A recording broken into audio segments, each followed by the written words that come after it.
morning students of class 9th. Today we are starting unit 4 chapter 4 entrepreneurship development process. Firstly we can discuss about the introduction of this chapter. In this chapter we can discuss about entrepreneurship development process. इस chapter में हम discuss करेंगे entrepreneurship के development process के बारे में. Then we can discuss about entrepreneurship development process. It is a systematic process that aims at developing and taking the right mix of actions and decisions in a specific order so as to set up an entrepreneurial venture. Entrepreneur development process क्या है? ये एक तरह का systematic process है जो कि एक सिस्टम से चलता है, जिसका एम होता है, जिसका उद्देश्य होता है अपने जो हमारा बिज़नेस है उसको डेवलप करना, राइट डिसीजंस लेना एक स्पेसिफिक ऑर्डर में, जिससे कि हमारा बिज़नेस और भी आगे अच्छे से चलता रहे और आगे चलकर फ्यूचर में और भी बेटर प्रॉफिट्स उससे हमें मिलें. There are 4 steps in the entrepreneurial development process being discussed below.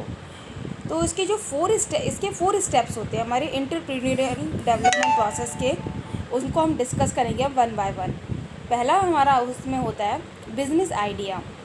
Finding the right business idea, identifying and evaluating the right opportunity is the first step towards entrepreneurship. It requires a proper market research to identify the problems around us and to know what people really need. तो business idea में होता है सबसे पहले हम जो है कि ये देखें कि हमारे लिए कौन सा बिज़नेस सही है. तो पहले हम आइडिया उसके बारे में सोचते हैं कि हमें क्या बिज़नेस करना है, आइडेंटिफाई करना राइट अपॉर्चुनिटी के बारे में, और ये हमारा फर्स्ट स्टेप होता है कि हम सही बिज़नेस को चुनें जो हमारे लिए बिल्कुल परफेक्ट है.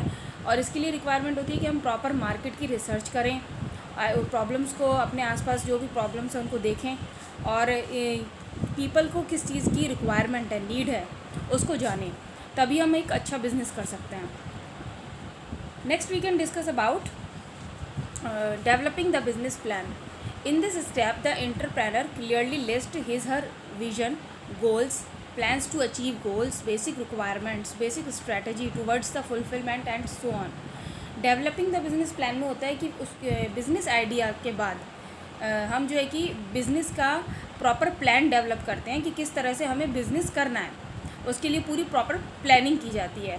इस स्टेप में एंटरप्रेन्योर एक लिस्ट बनाता है कि उसके क्या क्या विजन हैं, क्या गोल्स हैं, किस तरह से वो पूरी प्लानिंग करता है कि उसको अपने गोल को किस तरह से अचीव करना है, और बेसिक रिक्वायरमेंट की सारी अपनी स्ट्रैटेजी बनाता है. तो ये सारी जो चीज़ें होती हैं ये हमारी बिज़नेस प्लान डेवलपमेंट में आती हैं.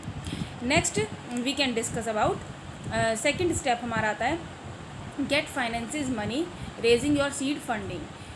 You can get finances for your startup idea from many sources such as getting an investment from angel investors, government grants and a bank loan etc.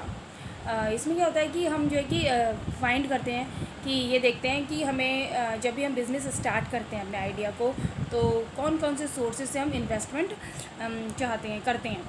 जैसे इन्वेस्टर्स होने चाहिए, उसके लिए इन्वेस्ट करने के लिए मनी हमें चाहिए होती है अपने बिज़नेस को बढ़ाने के लिए.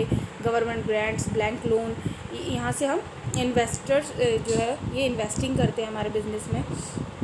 और जब भी देखा जाए तो the best way to raise working capital for any business idea, जो हमारा बेस्ट भी होता है रेज़ करने का वर्किंग कैपिटल बिज़नेस आइडिया को, वो इज़ यूजुअली फ्रॉम हमारा फैमिली एंड फ्रेंड्स से होना चाहिए, क्योंकि ये जो इंडिविजुअल्स होते हैं ये हम पर ट्रस्ट भी करते हैं और हम पर बिलीव भी करते हैं. तो ये था हमारा फाइनेंस करना मनी अपने बिजनेस के लिए. Next we can discuss about third step understand the customer needs to get paying customers. In this step you must carefully examine the needs of customer so that your idea और product must fulfil these in order to become saleable. अब इस third step में ये बताया हुआ है कि हमें केयरफुल होकर ये एग्ज़ामिन करना चाहिए जो कस्टमर है उसको उसकी क्या नीड है हमारे प्रोडक्ट को लेकर, और उसको फुलफ़िल करने में हम ये देखें कि हम उसकी रिक्वायरमेंट्स को, कस्टमर की रिक्वायरमेंट को फुलफ़िल कर सकें जो वो चाहता है, तभी हम अपने प्रोडक्ट को आगे सेल कर सकते हैं. Next we can discuss about fourth step, जो कि लास्ट स्टेप है हमारा, लॉन्च योर प्रोडक्ट और service and keep improving. Fourth step हमारा होता है जब हमारा प्रोडक्ट पूरी तरह से डेवलप हो जाता है, बन जाता है, तो हम उसको मार्केट में लॉन्च करते हैं। After above all the above steps, the final step is to launch your product or idea in the market. If you succeeded, great. Still focus should be on how to make more customers happy. And if you are not succeeded, then taking feedback from the customers about the products, finding out how the customers expect more from your product, etc. अब इस step में ये बताया हुआ है कि जब आप अपने किसी भी प्रोडक्ट को मार्केट में लॉन्च करते हैं और अगर आपको उसमें सक्सीड होते हैं, कामयाब हो जाते हैं, लोगों को पसंद आता है, तो आपको ये देखना होता है कि कैसे किस तरह से हमारे कस्टमर्स को और भी ज़्यादा खुश रखा जा सकता है और भी बेहतर अपने प्रोडक्ट को बनाया जा सकता है। और अगर हो सकता है मे बी आपका प्रोडक्ट पहली बार जब मार्केट में आए तो पसंद ना किया जाए, आप सक्सीड ना हो पाएँ उसमें, देन उसके बाद आपको क्या करना है, आपको उसके बाद फीडबैक लेना है कस्टमर्स का कि वो हमारे प्रोडक्ट को लेकर खुश है कि नहीं और सेटिस्फाई क्यों नहीं है, और finding out how the customer expect, और उनसे ये पूछने की कोशिश की जाए कि कस्टमर्स हमसे हमारे प्रोडक्ट में और भी क्या एक्सपेक्ट करते हैं, जिससे हम अपने प्रोडक्ट को और भी बेहतर बना सकें ताकि लोग उसको पसंद करें। तो बच्चों इस चैप्टर में आपके टॉपिक बस इतना ही था। यहाँ ये आपका चैप्टर कंप्लीट हो जाता है और ये यूनिट 4 भी कंप्लीट हो जाती है। तो अभी आप इन नोट्स को रिवाइज़ करिए और अपनी अपनी कॉपीज़ में नोट डाउन कर लीजिए। Thank you.